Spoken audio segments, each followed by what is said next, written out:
Hey guys. No biking. So I am doing a thorough and honest review of the Black Diamond Beta Light 30 liter. I believe it's 30 liter. Maybe it's 33. Um, I bought this pack for my ultralight fast packing journey on the Great Divide Trail. And although I had a really good day out there, I ended up failing at my distance that I planned.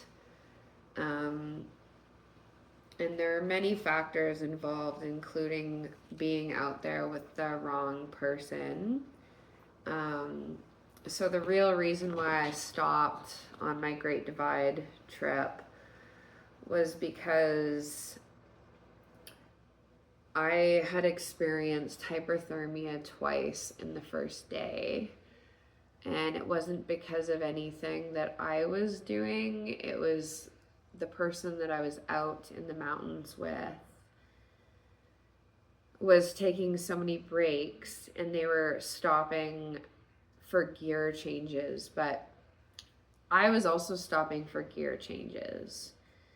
But the difference between me and the person I was out there with were my rain pants were stretchy and they fit over top of my shoes. So anytime I needed to put on my rain layer, I could just put them over top of, I didn't have to take my shoes off.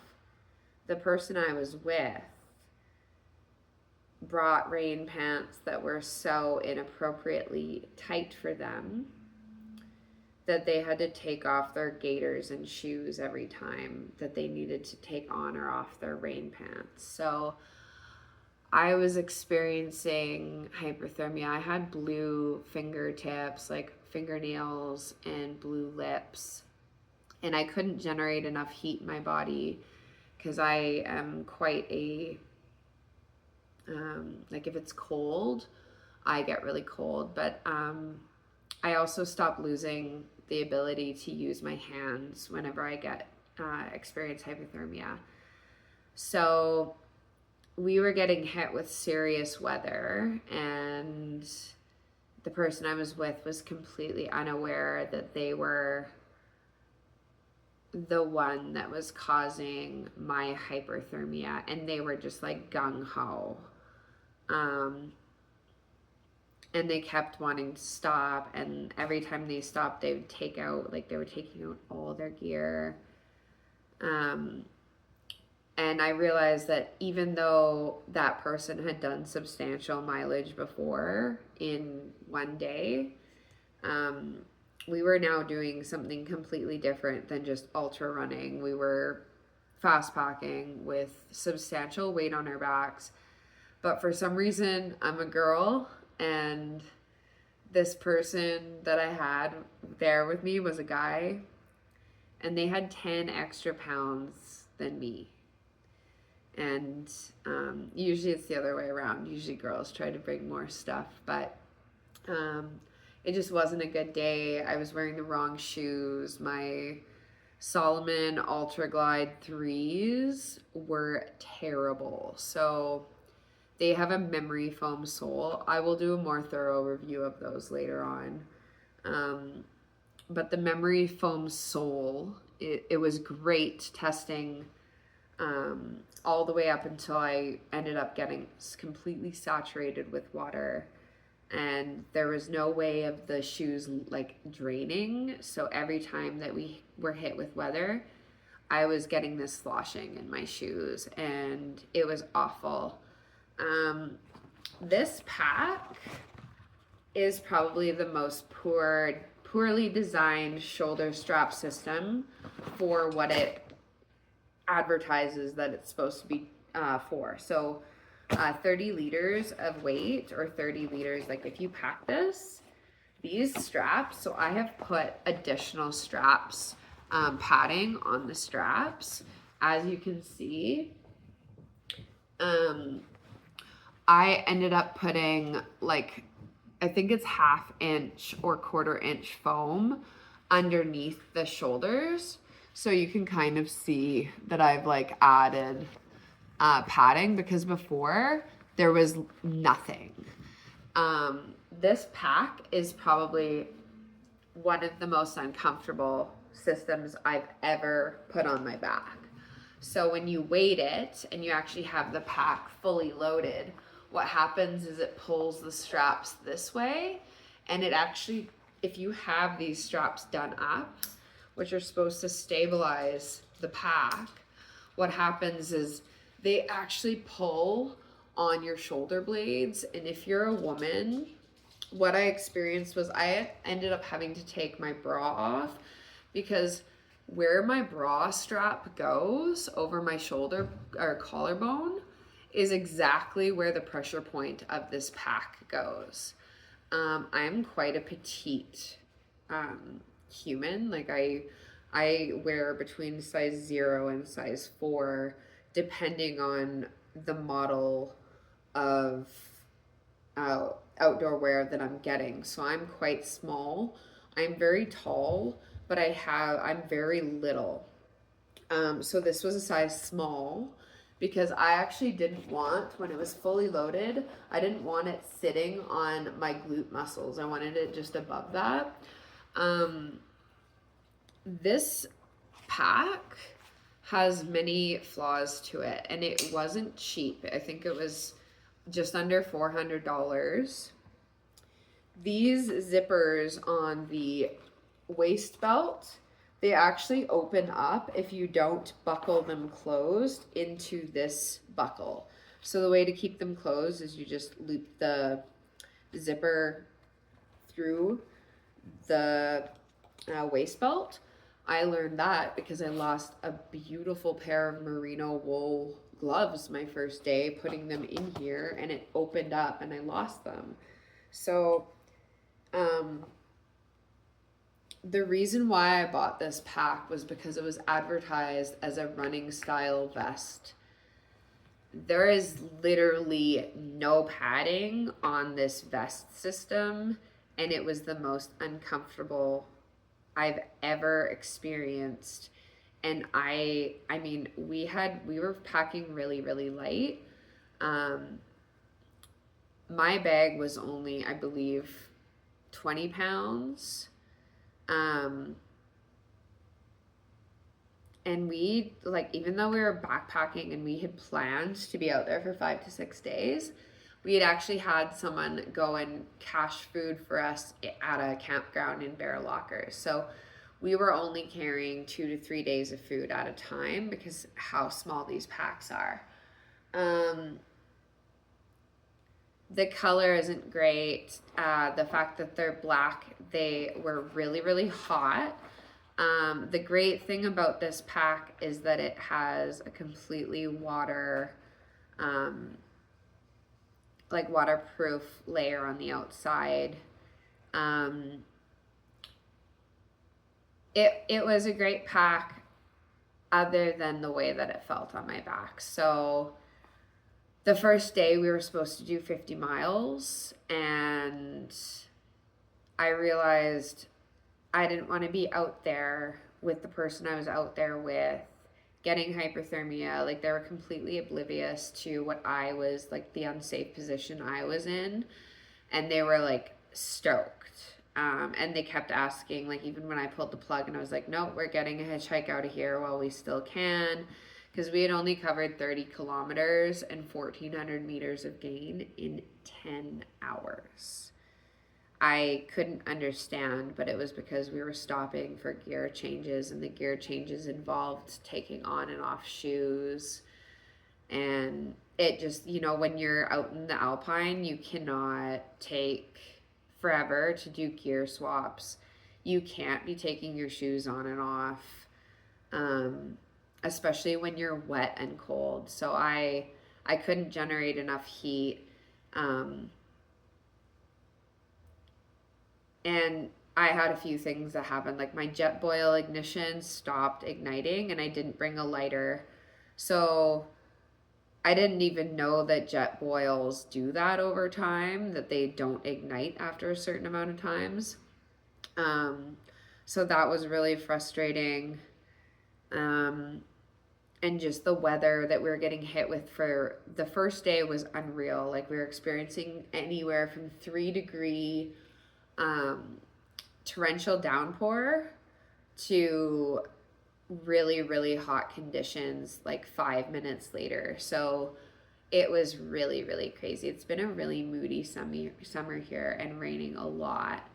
Um, from what I learned on the Great Divide Trail is that I don't want to be out there for longer than a day trip. Um, I don't want to have a lot of weight on my back, and I don't want to. Yeah, I like day trips. I don't know if I'll be doing another backpacking trip. I like doing fast and light travel. Um, yeah, Waterton was really beautiful and it was really cool. I can't wait to do more of the trail with just day trips and not this backpack. So I had a steri pen for sterilizing water. The person I was out there with was having issues remembering what water we had sterilized, because some of the water we hadn't, because we were going to boil for our food. Um, and we were genuinely trying to make good time, which is the frustrating part, was that I had a plan and I've never gone that slow before. I've never taken 10 hours to do 30 kilometers, and that wasn't even up and down multiple summits. It was just no explanation. Um, yeah, the person I was with just made me feel super uncomfortable. They were trying to watch me pee. Like there was just a few things that I was just like, no, this is not okay. Um, so I ended up pulling the plug on the first day, and that was that. I redeemed my vacation, and I ended up going out and doing about 100 and just over 100 kilometers over the week. I did almost 4,600 meters of gain, which is awesome for my race preparation for Iron Legs. But this Black Diamond pack, I have to be honest, I am really shocked that it cost $400 and I had to build a better strap system that in turn it didn't work. The straps feel like they're too narrow, or they're too like the pack itself just feels terrible. In order for the pack weight to be relieved off of your shoulders, you have to do up this bottom waist strap so tight. So that was something that I was doing, but I was also using my poles underneath my foam, my Z-mat, and I was running with my poles underneath my Z-mat to like take the pressure off my shoulders because it was so excruciating. And that was only one day, so I just couldn't imagine being out there for 5 to 6 days with the circumstances that I was dealing with. So it was a really good learning lesson, and I think that I will refrain from planning these big 5 to 6 day trips, and I'll just do day trips. Because yeah, I definitely learned a big lesson that I don't want to carry 5 to 6 or 2 to 3 days of food on my back and all my belongings, because these packs don't open up. Like, yeah, sure, you put all your like things that you want in this stretchy part, you put your water, but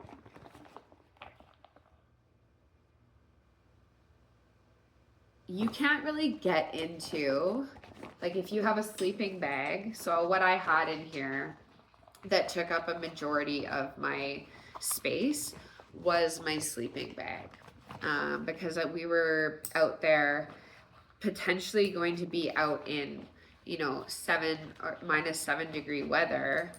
That was what my sleeping bag was rated for.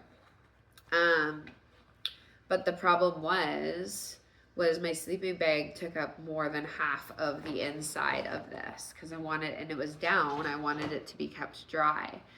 Um, and then if you include your jet boil, your night clothes, your day clothes, I had rain pants, and I had like, I didn't even have that much stuff. I just had a lot of food. So the person that I planned it with, when he bought the backpack and recommended the backpack to me, I was originally going, I know people who have done this sport, and the food is the biggest part of your bag.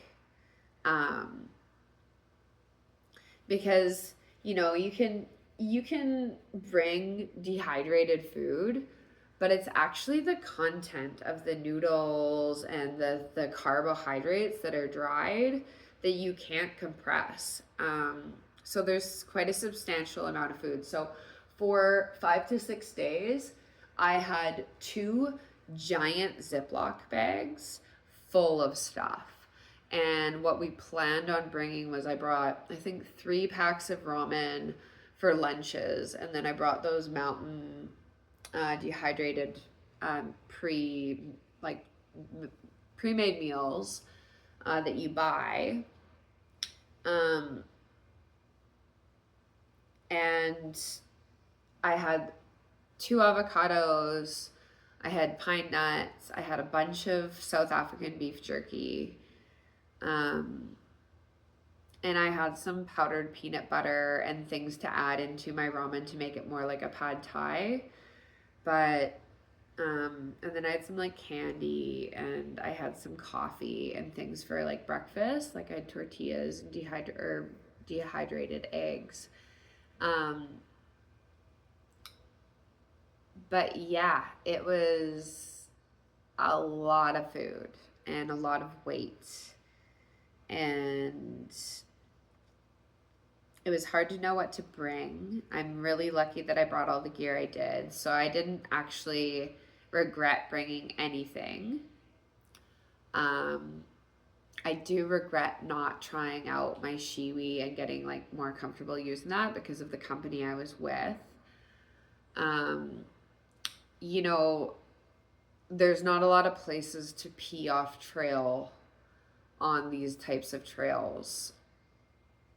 In the Alpine, there's not a lot of cover, but then where there is cover, you can't just walk off into the bushes because it's such thick brush, or it's a cliff, or it's not, it's the backcountry.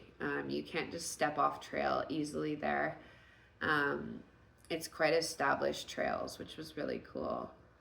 And I don't think I would have been comfortable sleeping out there. I think that that's something more I'd be more comfortable with, maybe my boyfriend or my partner in life, but definitely someone who is unaware of my hyperthermia is going to be a little bit probably oblivious to wildlife and predators. So yeah, I just think that it's good to, just because someone's willing to do something, don't be gung-ho for it. I learned a lot, but I definitely will not be spending much time with that person going forward. I actually blocked them. As soon as I found out that they were trying to look at me when I was peeing, I blocked them. But yeah, I probably will not be using this as a backpack because the straps were like, if I could take the padding off, I could show you. The straps are literally this mesh that has no padding. So it's very painful. I would call it a torture chamber. Black Diamond needs to probably do some public relations after selling a product for $400 and having such a defective product. And if it's not the product, then I am just a useless person and I can't handle anything, which I don't think is very accurate. But yeah, I don't know how I feel about having this in my possession. I don't know if I'll ever use it again. And I don't know if I'll go backpacking or through hiking again because I'm an impatient person too. But yeah, I thought I'd show you guys the pack that was the bane of my existence. You can see it's even like it's permanently curled because of how, and there's pictures of me on the trail and I look like Quasimodo on the Hunchback of Notre Dame. So the pack was awful. I wouldn't recommend buying it, and I wouldn't recommend packing it to its maximum capacity. You may have to build your own straps or add padding to them, which is very inappropriate for a backpack that's that cost. I would definitely go with the Hyperlight brand. That brand has thicker straps, and it's actually a white material so that you don't cook underneath the bag while you're working under it. So no hate or anything, but I definitely will not be bringing that thing out for a long trip ever again. I'm stoked on my Solomon products, and I think that I can fit more comfortably in my Solomon bag than I can that. So I don't see myself using it in the future. And I give this backpack a 1 star out of 5 for the experience, not only for me needing to modify it and not even achieving results for it, but for me paying so much money to have to in turn put foam on it. And I had physical bruises on my body. I had to take my sports bra off. It was terrible. And I hope that someone else sees this review and uses this, because the other reviews on YouTube told me that this running vest system was like perfect for running, and I don't think that guy spent any time in the pack with it fully loaded to the capacity that we had it. I also noticed on this this system, so you can see that you can change the location of the chest straps. This chest system, it doesn't, so, and maybe I don't know where the straps are supposed to go, but as a woman, no one wants straps to go over their nipples or over parts of themselves that it doesn't actually support. So when I did those straps up, no matter where I did them, I couldn't go below my boobs, but I also couldn't go, like, it was just in this terrible location. So overall, 1 star out of 5. Would not recommend, would not use again, would not pack, would not bring, could not, in a shoe, in a house, with a bat, or with a mouse.